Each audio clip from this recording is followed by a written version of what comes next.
All right, good morning, everybody. How we doing today? Governor's ripping irons. So,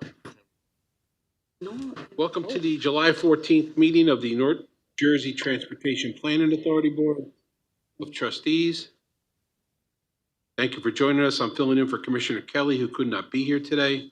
Before we start, I remind everybody around the board here that the microphones are sensitive and this meeting is being recorded. Now to get started, I'll ask Denise to read the Open Public Meetings Act. Good morning, everyone.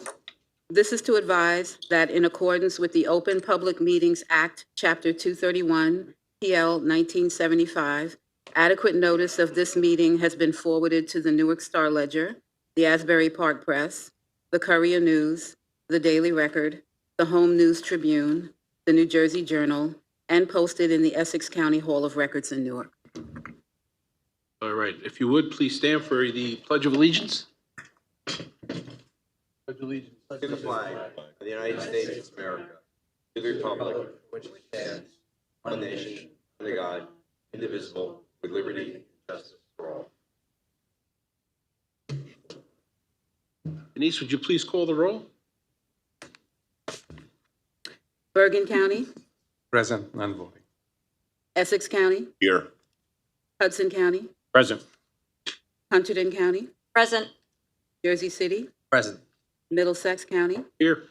Monmouth County, Present. Morris County, Here. City of Newark, Present. Ocean County, Present. Passaic County, Here. Somerset County, Sussex County, Here. Union County, Here. Warren County, the Governor's Office, Present. New Jersey Department of Transportation, Here. New Jersey Transit, Here. Port Authority, Here. Citizens Representative. Present. We have a quorum. Thank you very much, Denise. Next is the approval of minutes from our May 12th meeting. Are there any corrections, additions, or deletions that anybody has? Not seeing any. Can I have a motion to approve the minutes? Union moves. Thank you, Union. Second? Take second. I'm sorry, who second? The sake. Thank you. All right, all in favor? Aye. Any opposed? Any abstentions? All right. So we're going to move into the chairman's remarks. I'd like to take this opportunity to present the chair's report. Thank you again for joining us this morning. I'd like to welcome Christopher Mara from GPI, the consultant who worked on 2 recently completed local concept development studies, including one in Ocean County, which he'll be presenting on today.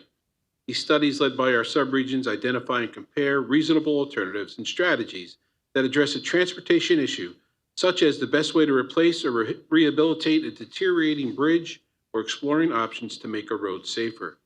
Ocean County's study explored ways to make Kennedy Boulevard and County Line Road in Lakewood safer while also addressing the congestion. In addition to the Lakewood study, 3 other local concepts development studies were completed at the end of the fiscal year on June 30th. They include County Road 3 from Devon Drive to Kingston Drive in Manalapan and Monmouth County, Easton Ave in Franklin Township in Somerset County, and Lenape Island Road Bridge in Denville, Morris County. Go to the NJTPA website to learn more about these studies and their recommendations. Moving on, I'd like to highlight that the public comment period is now underway on several key NJTPA documents.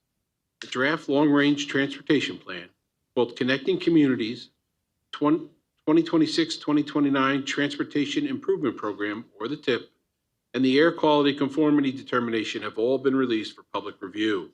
All these documents are critical as they lay out the NJTPA's vision for the future of the region and are required to maintain our eligibility for federal funding. Documents are available on the NJTPA website and at designated libraries throughout the region. There will be a virtual meeting on July 17th from 4 to 7 p.m. The NJTPA is also collecting public input on the FY 2026-2035 State Transportation Improvement Program, which incorporates our TIP. For anyone who wants to learn more about technical aspects of air quality conformity determination, there will also be a virtual public workshop earlier that day from 1:30 to 3:30 p.m. Public comment period on all of these documents closes August 5th. This will give the NJTPA time to review the comments and address them prior to August joint committee meeting. The board will then vote on these documents at our September meeting. I also want to share a few highlights from the public outreach for the long-range plan. Unlike 4 years ago, when we were forced to do all our outreach virtually during the height of the pandemic, NJTPA staff and consultants visited all 15 subregions in person this spring. Between the online survey, virtual forums, pop-up events, and specialized activities to engage youth, young adults, and others, more than 4,000 people have provided input for connecting communities. From a bicycle rodeo in Piscataway to Bloomfest here in Newark, Touch a Truck events in Passaic and Union counties, Newton Day out in Sussex County, the NJTPA visited a variety of community events to hear from our region's diverse population. In addition to these events, there was multimedia contest for children and the NJTPA's new mascot, Sammy the Squirrel. Visited the boys and girls clubs and libraries to ask children about their vision for the future transportation. As long as Sammy stays out of my garden, we're good. While flying, cars still seem like a thing of the distant future.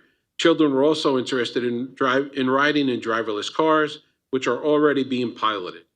An online game was developed to engage teens and young adults and get their input, and outreach activities were conducted as several English as a second language classes. Overall, people shared that they like to be able to drive less and use public transportation more in the future. They also want to see more complete streets designed to be safer for all users. When asked about walking improvements, better sidewalks was the top request. And when it comes to bicycling, people would like to see safer upgrades so they can bike to parks, downtowns, and schools. Much of this input is reflected in the draft long-range plan. If you haven't already, I encourage you to read the draft documents. They're all online at our website. Thank you, and this concludes the chairman's remarks. So at this time, NJDOT, any remarks? No remarks today. Remarks, thank you, and good morning. NJ Transit, any remarks this morning? Morning. Just briefly, folks may be prior aware, the World Cup concluded yesterday, so we had a fairly successful run there. And, we certainly recognize the World Cup 26 is present an additional challenge, but, we're encouraged by what happened several weeks where we hosted at MetLife Stadium, both the semifinal matches and the finals. About 70,000. A good test, but we recognize a stiffer test. Thank you.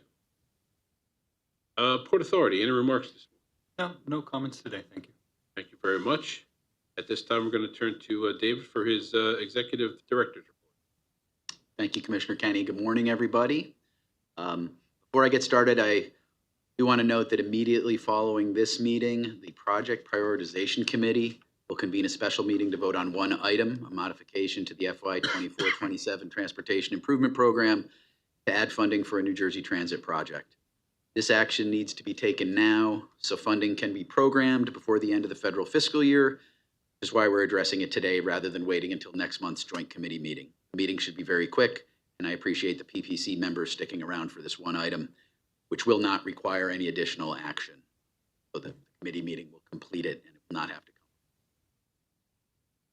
So here we are in mid-July, and hard to believe, but July 1st marked the end of fiscal year 2025 and the beginning of fiscal year 2026.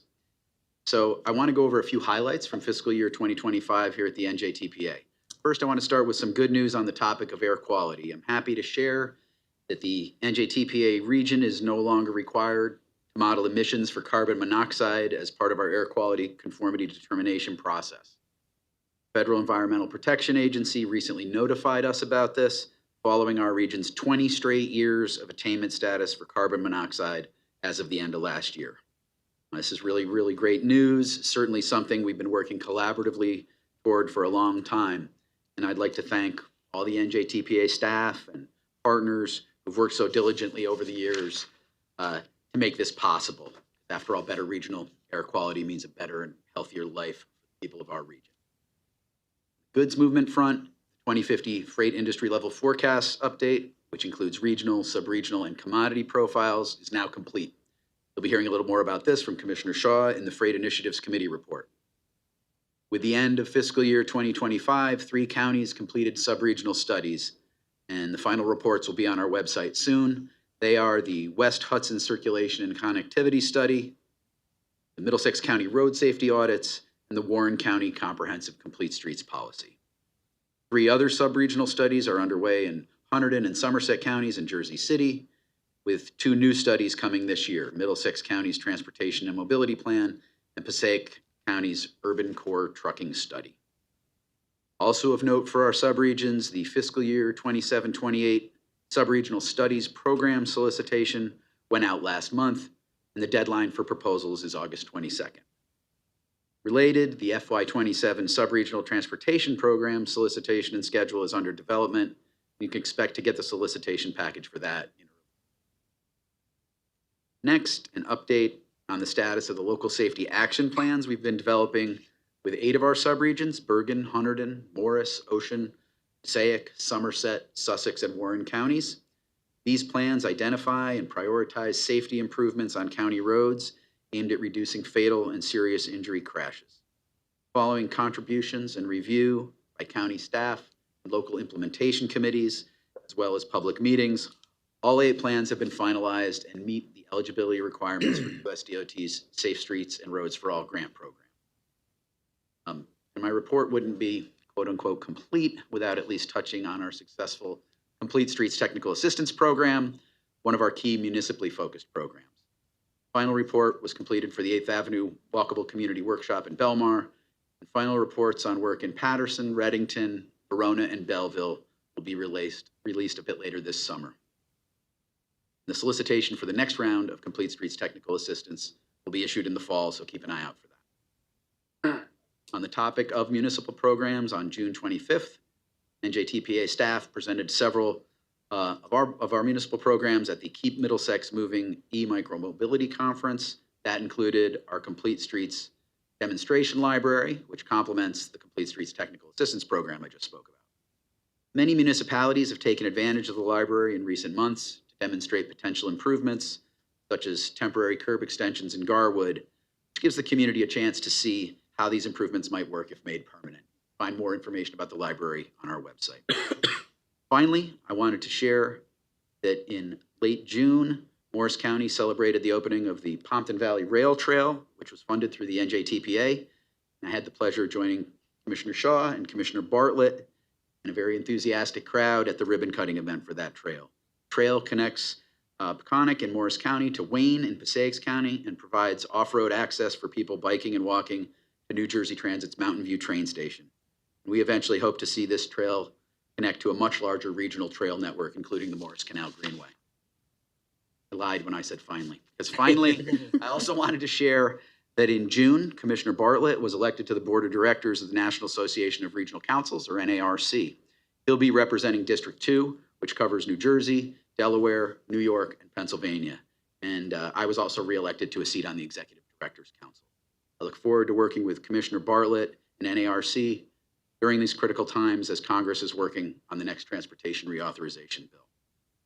So the rest of the summer is going to be busy as we get ready to adopt the new long-range plan, TIP, and air quality conformity determination, as Commissioner Kenny highlighted. And with that, I will conclude my report, and I look forward to seeing you at the August committee meetings. Thanks very much. Thank you, Dave. Also, congratulations, Commissioner Bartlett. So at this time, we're going to have our presentation from Innovation, Safety, and Congestion Relief Initiatives in Lakewood from Christopher Mara of GPI. Christopher, the floor is yours. Thank you.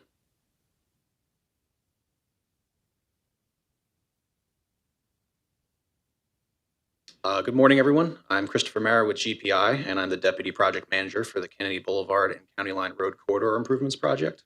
I'd like to thank Sargent Calon for giving me the opportunity to present some of the innovative congestion relief and safety initiatives we came up with for this project.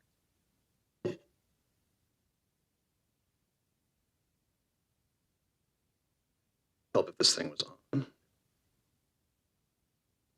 This presentation will quickly review our project team, existing conditions, key issues, and alternatives development before we get into some detail on the preliminary preferred alternative, also known as the PPA, and some of the public outreach methods. The project team consisted of Ocean County, NJTPA, NJDOT, and the consultant engineering team led by GPI. Public outreach efforts were supported by Stokes Creative Group. MFS performed survey for the project area to assess existing conditions and develop conceptual alternatives. Urban engineers evaluated the existing conditions, performed traffic analysis and modeling, prepared and evaluated various conceptual alternatives. TechniQuest conducted traffic data collection, which consisted of manual turning movement counts, ATR counts, Q counts, which were used to develop and calibrate our traffic model. And Dresner Robin and Richard Grubb Associates prepared the environmental screening and Section 106 initiation. The project limits extend along County Line Road and Kennedy Boulevard from Laurelwood Avenue to Squonkam Road, which is located in the northern limit of Lakewood Township and Ocean County, with Howell Township and Monmouth County immediately north of the project area. US Route 9 nearly bisects the project corridors, providing a vital north-south link for the area and region. The project area is a mix of residential and commercial properties. The project is based on the 2017 Transportation Model Update for Ocean County, which had determined that both corridors would exceed their available traffic capacities this year. It included recommendations for adding through lanes along County Line Road and a two-way left turning lane along Kennedy Boulevard.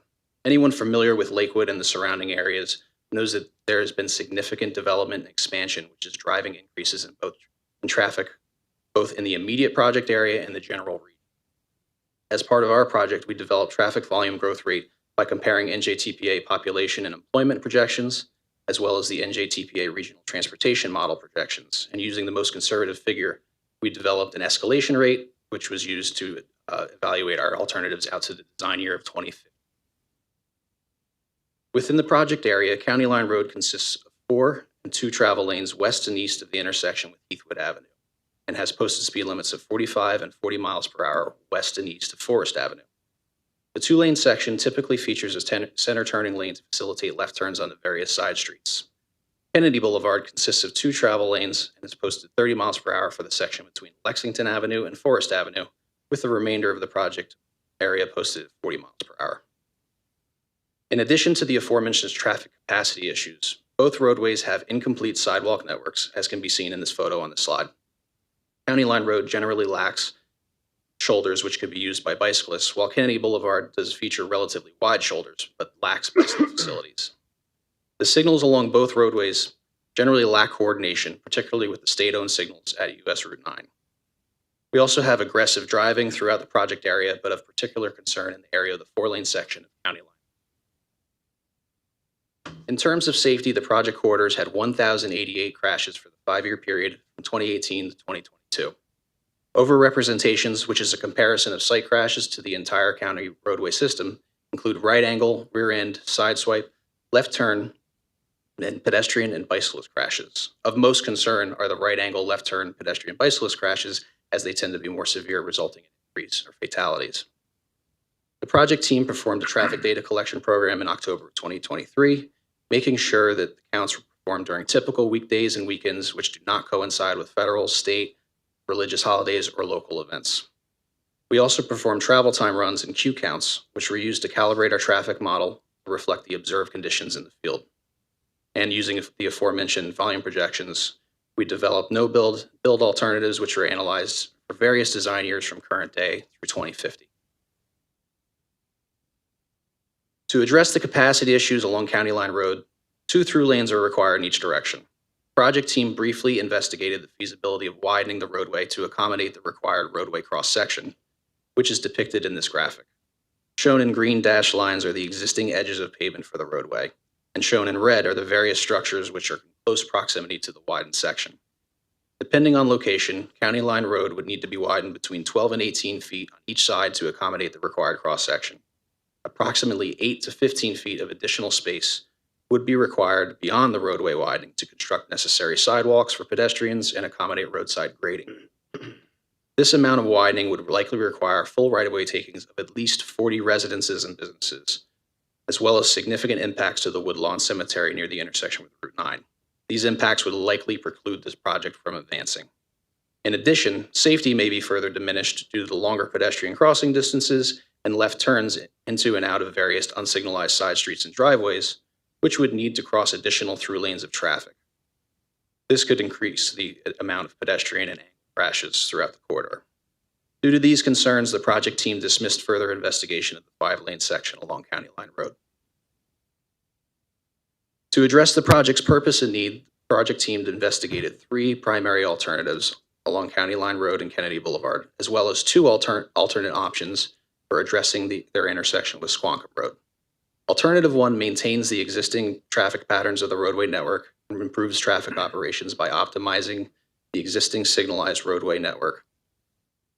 Alternative 2 converts County Line Road and Kennedy Boulevard to 2-lane, one-way roadways, County Line Road in the eastbound direction and Kennedy Boulevard in the westbound direction. Alternative 2 also proposes to construct on-street buffered bicycle lanes along both roadways.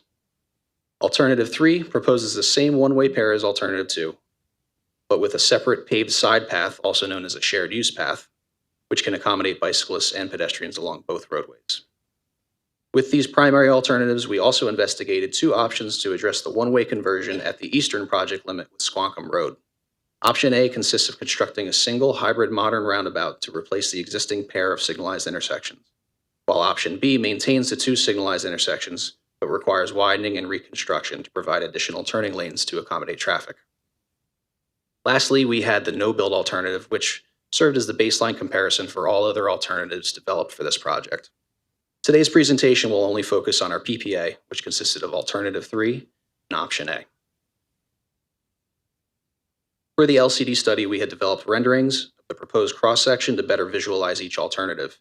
Here's our rendering of the PPA, which shows a 2-lane, one-way reconfiguration of Kennedy Boulevard and County Line Road, as well as the proposed 10-foot wide side path along the right-hand side of the roadway.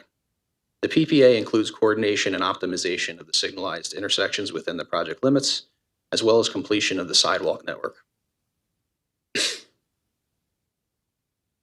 We also identified advantages and disadvantages of each alternative. The PPA provided long-term congestion improvements, full pedestrian and bicycle connectivity, enhanced pedestrian safety, and shoulders which could be utilized for on-street parking. Disadvantages of this alternative included easements and right-of-way takings which would be necessary for construction, the sidewalk, side paths, and roundabout at Squonkam Road. In addition, we considered that the wider side path may not be favored by property owners due to the additional snow maintenance. By converting County Line Road and Kennedy to one-way, the need for dedicated left turn lanes was eliminated, which allowed us to provide a consistent cross-section throughout, as well as shoulders.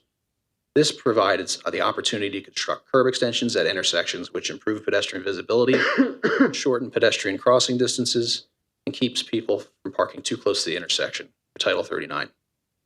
The one-way conversion will require further coordination with NJ Transit following this design phase to relocate any bus stops so that they are for right-hand pickup and drop-off. Lastly, we're also looking at including channelization at various T intersections to reduce the potential for wrong-way turns under the one-way conversion.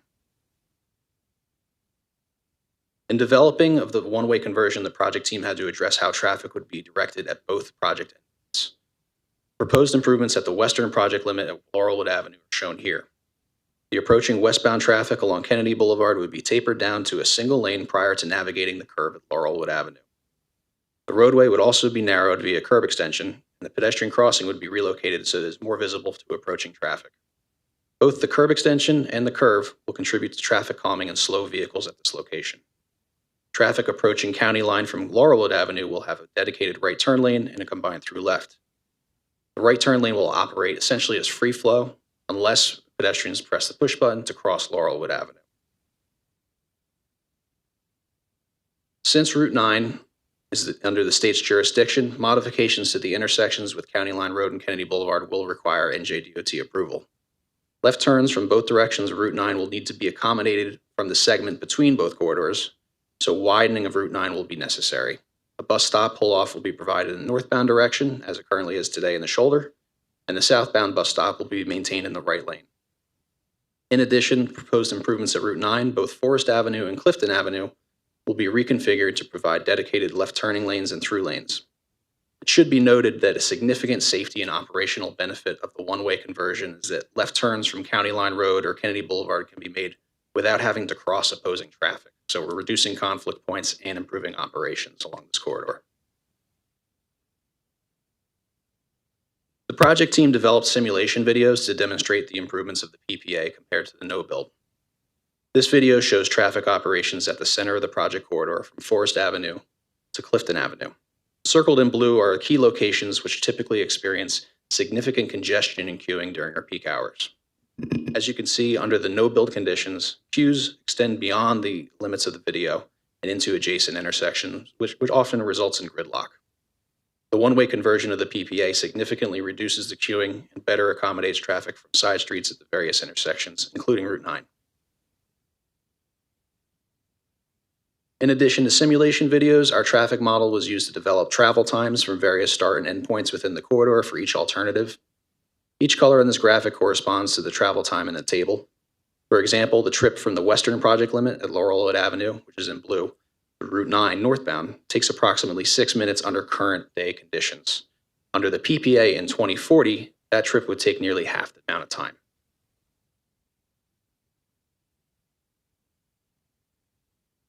For the one-way pair alternatives, 2 options were developed to address traffic operations at the eastern project limit with Squonkam Road. Option A proposes to construct a 5-leg modern hybrid roundabout to replace the existing pair of signalized intersections. Overall, the roundabout operates at a level service D or better during all peak periods and better accommodates traffic through both peak hours and off-peak hours when you compare it to a signalized option. The larger footprint of the roundabout does require 2 full right-of-way taking. The splitter islands along the east approach will require reconfiguration with the driveway access and circulation of adjacent commercial parking lots. The project team recognized that local officials, stakeholders, and the public may have reservations regarding roundabouts, which would need to be addressed during our public outreach to earn their support. We've prepared the simulation video to demonstrate the operational benefits of the roundabout and provided additional information during outreach to highlight some of the safety benefits of the roundabout as well. As you can see, the roundabout option outperforms the signalized option during the worst-case 2050 p.m. peak hour. Another advantage of the roundabout for this specific location is that it will better mitigate potential wrong-way movements from the two-way traffic along County Line Road East.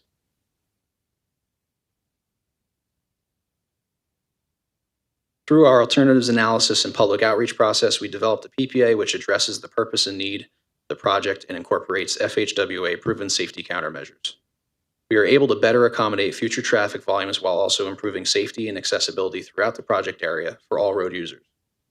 With the proposed improvements, there are several impacts which we considered and quantified in our alternatives matrix, including right-of-way, access, utilities, stormwater management, on-street parking, and the overall project cost. Public outreach consisted of various modes of engagement throughout the LCD process. 2 sets of local officials, stakeholders, and public information center meetings were held, once in the beginning of the project and development of the purpose and need statement, and once towards the end of the project to solicit comments on the alternatives and PPA. A project website was developed along with a dedicated email account for soliciting input from stakeholders and the public. NJDOT subject matter experts are also reviewing the project since it is federally funded and it intersects with Route 9, which is under NJDOT jurisdiction. Lastly, the project team requested resolutions of support from Lakewood Township and Ocean County to help the project advance to the next phase of design. A project website was developed which served multiple purposes. It provided background information on the project team and delivery process. It also served as a central location for providing updates, meeting notices, meeting recordings, and project-related resources. Lastly, it provided a single location where the public could provide input or ask questions for the project team. We had also developed a community input survey, which was mailed to residents and stakeholders within the project area and available to fill out on the project website. The survey asked residents how they typically use the roadways, what issues they felt should be addressed, and what potential improvements they would like to see as part of the project. This input was collected prior to our initial outreach and helped the project team develop and refine the purpose and need statement. Additionally, the project team hosted a field walk meeting with representatives from NJTPA, NJDOT, Ocean County, Lakewood Township, and the consultant team early on in the LCD study. Similar to a road safety audit, the meeting was intended to solicit input from a wide range of backgrounds and perspectives and help the project team identify potential issues and opportunities for improvement.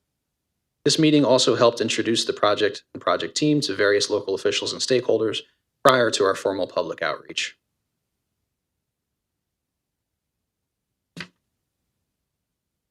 Two public information center meetings were held during LCD.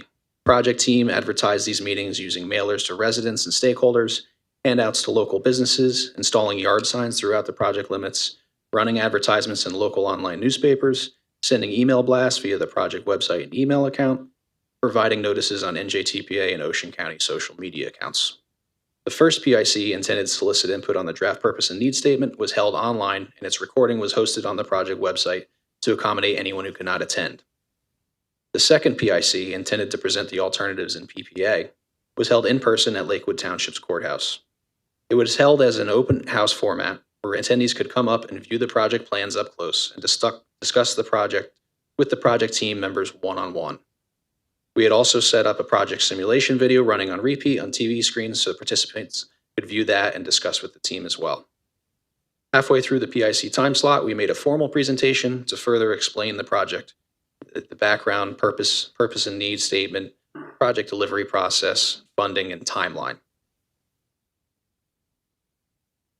So throughout our various public outreach methods, local officials, stakeholders, and the public provided insight into the key safety, operational, accessibility issues that the project team needed to address as part of this project. Number one on the list was addressing congestion, gridlock, poor signal coordination, as well as the lack of turning lanes at key intersections. Proposed one-way pair addresses congestion in the long term by increasing capacity and coordinating the signals, both county and state-owned. In addition, it eliminates the need for dedicated turning lanes, as well as turning movements no longer need to contend with an opposing direction of traffic. Another key issue identified by stakeholders was safety along the 4-lane section of County Line Road between Laurelwood Avenue and Heathwood Avenue. During LCD, Ocean County implemented interim improvements at the Laurelwood Avenue intersection and is also in the process of designing a new traffic signal at the Cedarview Avenue intersection to address safety concerns before the PPA can advance to construction. There was a consensus with local officials, stakeholders, and the public, and the project team that the project must provide complete sidewalk network throughout the project limits, so that was included in the PPA. Lastly, members of the public noted that several intersections have obstructed sight corner triangles, which make it difficult to navigate, particularly for non-signalized intersections. The PPA addresses substandard intersection sight distance in two ways. The one-way conversion will allow for full shoulders along County Line Road, and construction of the missing sidewalk segments and side path will help clear the corner sight triangles in general.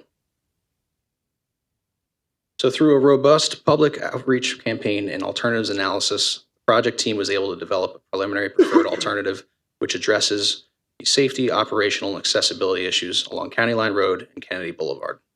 I'd like to take this opportunity to thank everyone from the project team, including Mark, Greg, and Sean from Ocean County, as well as Sargent and Sasha from NJTPA, and everyone from the consultant team. It was a pleasure working on this project with all of you. Thank you. Thank you, Christopher. Sounds like a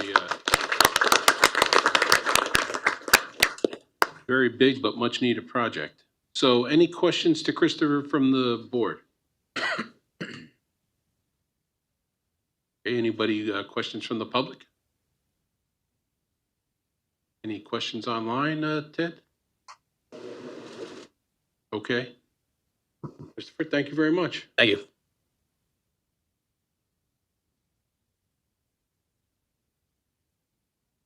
All right, so we're going to move on to our committee reports. We have 4 action items under the Project Prioritization Committee on today's agenda. The first is a minor amendment to the FY 24-27 TIP. What are you going to tell me? Oh, okay. Sorry, I got to give the report first. Doing double duties, also the chairman of the PP, of the Project Prioritization Committee. Trying We greatly appreciate it. trying to move us along, right? I am pleased to report on the activities of the Project Prioritization Committee at the June 16th meeting. The committee considered 4 action items that require board approval today and 1 additional item that does not need board approval.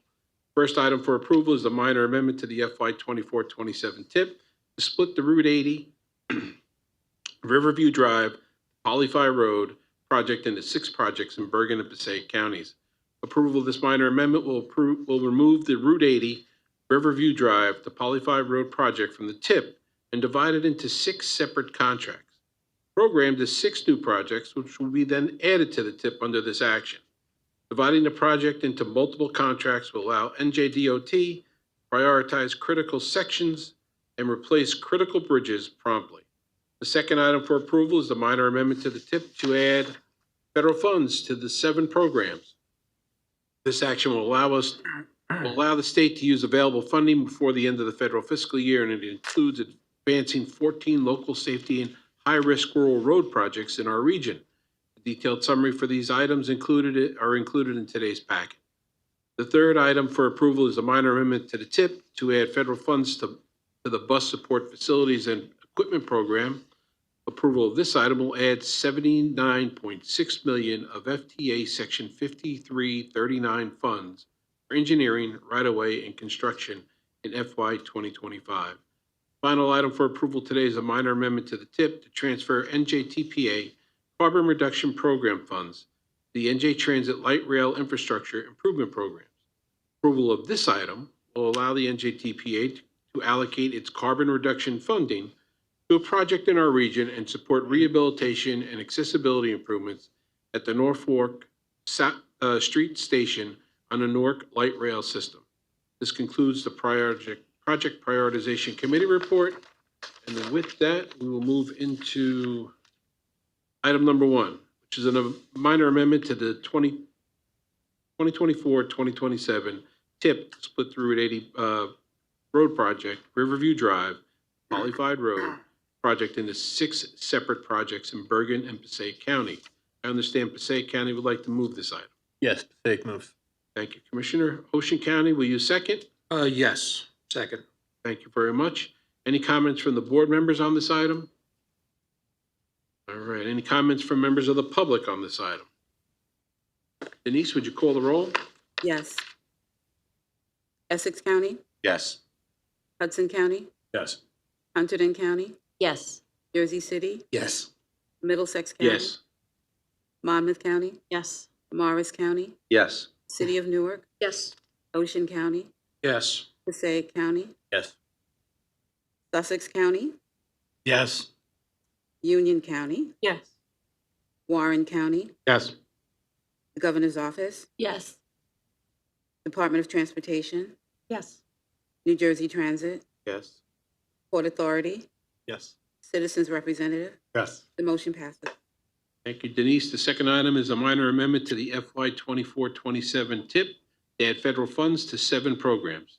I understand that Morris County would like to move this item. Morris County moves the item. Thank you, Commissioner. NJDOT, would you second? NJDOT seconds. Thank you very much. Any comments from the board members? Any comments from the public? This time, Denise, would you take the roll? Yes. Essex County, Yes. Hudson County, Yes. Hunterdon County, Yes. Jersey City, Yes. Middlesex County, Yes. Monmouth County, Yes. Morris County, Yes. City of Newark, Yes. Ocean County, Yes. Passaic County, Yes. Sussex County, Yes. Union County, Yes. Warren County, Yes. Governor's Office, Yes. Department of Transportation, Yes. New Jersey Transit, Yes. Port Authority, Yes. Citizens Rep. Yes. The motion moves. Thank you, Denise. The third item is a minor amendment to the FY 24-27 TIP, add federal funds to the bus support facilities and equipment program. I understand that Essex County would like to move this item. Essex will move.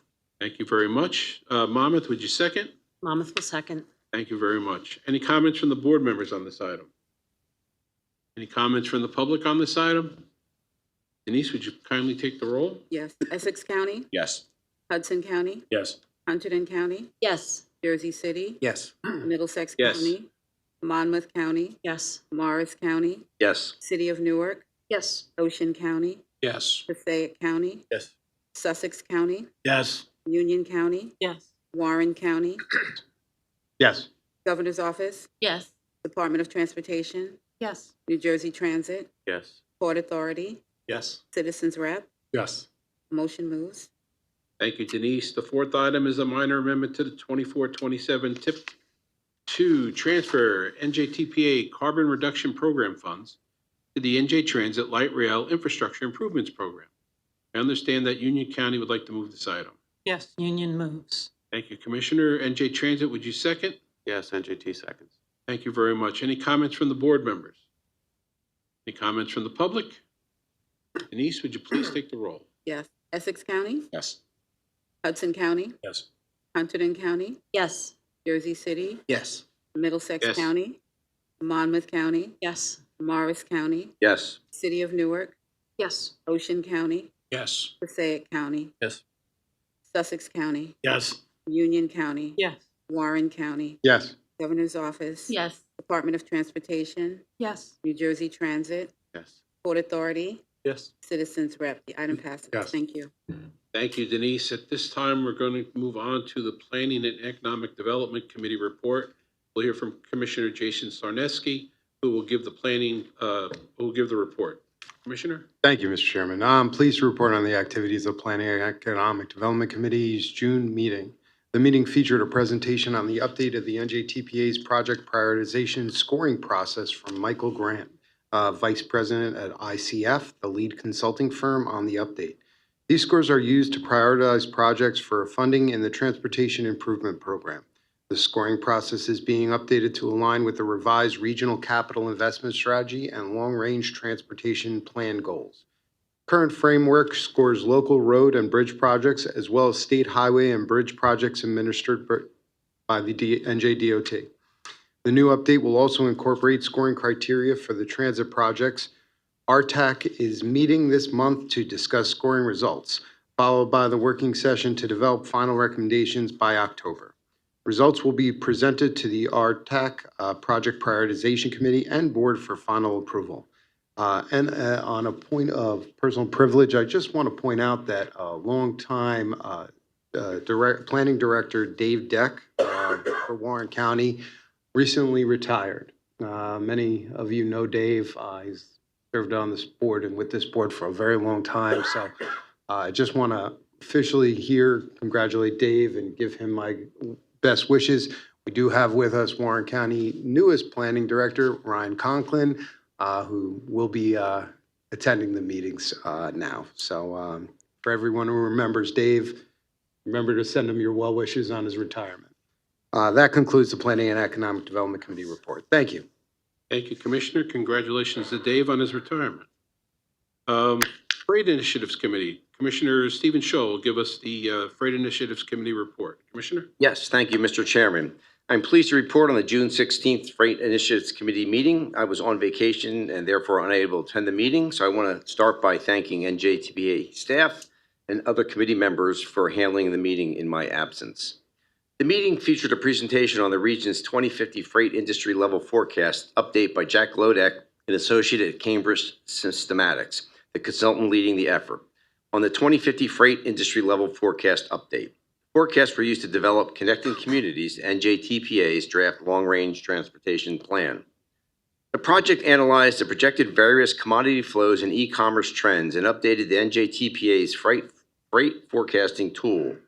The e-commerce analysis shows the region continues to experience enormous growth in this area. From 2018 to 2023, there was a 237% increase in e-commerce packages delivered to the NJTPA region. I think many of those ended up on my front stoop. That's a 237% increase. I think that's unbelievable.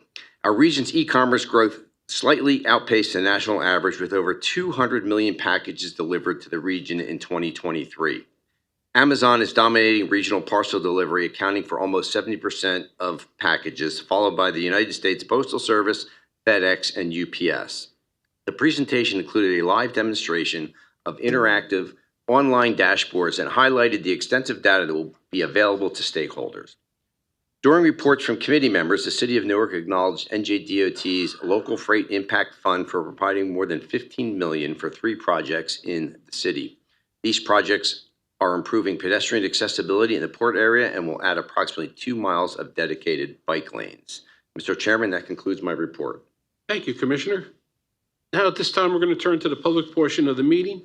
As a reminder, we advise members of the public that we have a 3-minute time limit on all comments. The light on the timer will go from yellow to red when there are 30 seconds left remaining, and then red when 3 minutes is reached. We ask that you keep your comments within this allotted time. We'll start with members of the public who are here in the room and have signed up to speak, and then we'll move to those that are participating remotely. So Ted, do we have anybody signed up to speak today?